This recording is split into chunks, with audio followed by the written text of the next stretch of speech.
Well, Giles Gibson, who's DN India correspondent, is joining me from Bari in Italy to give more on this. Now, Giles, what can we expect from this summit which is taking place?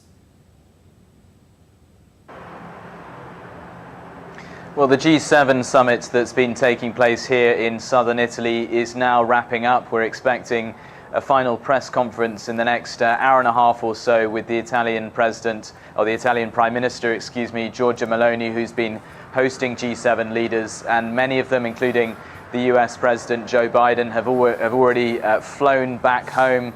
And then we are really seeing the focus shifting to this peace summit taking place further north in Europe, in Switzerland. As you mentioned, there are some notable absentees, including the Russians themselves and the Chinese. There was hope in the build-up to this summit that the Chinese would be attending, if not the Russians. But you still do have some pretty significant voices sitting around that table, including the Vice President of the United States, Kamala Harris. Okay, Giles. Now, how meaningful a peace summit could be without the other party, as Russia has not been invited, where around 90 countries and international institutions are expected to take part?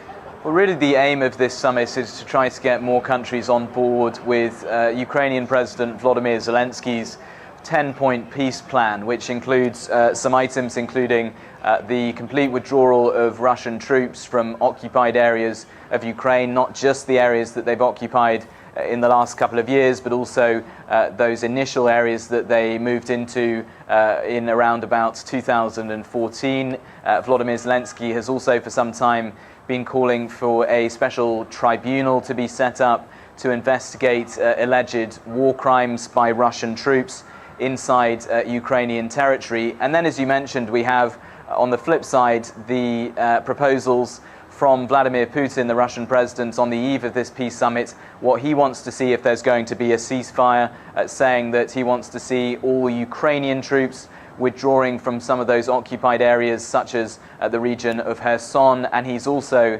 called on Ukraine to drop its application to join the NATO alliance. So as this summit kicks off, we're seeing those two positions very, very far apart at this point.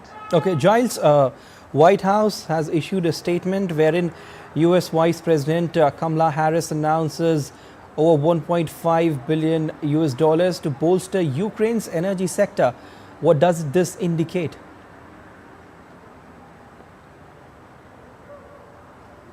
Yeah, we've seen actually lots of that kind of support here at the G7 summit as well. The UK government announced around about, or just over $300 million of funding for Ukraine to rebuild its devastated energy infrastructure that's seen so many Russian strikes over the course of the winter and the spring. And we've also, of course, had that really significant breakthrough with the G7 leaders agreeing to release a $50 billion loan for Ukraine using the profits of frozen Russian assets in the West to sort of pay off the interest of that loan. So we're seeing again at this peace summit as well just more pledges of support for the Ukrainians, and also I think at the same time messages of defiance against Russia from Ukraine's partners in the West. All right, thank you so much, Giles, for those updates. Thank you for your analysis. The leaders of the Group of 7 issued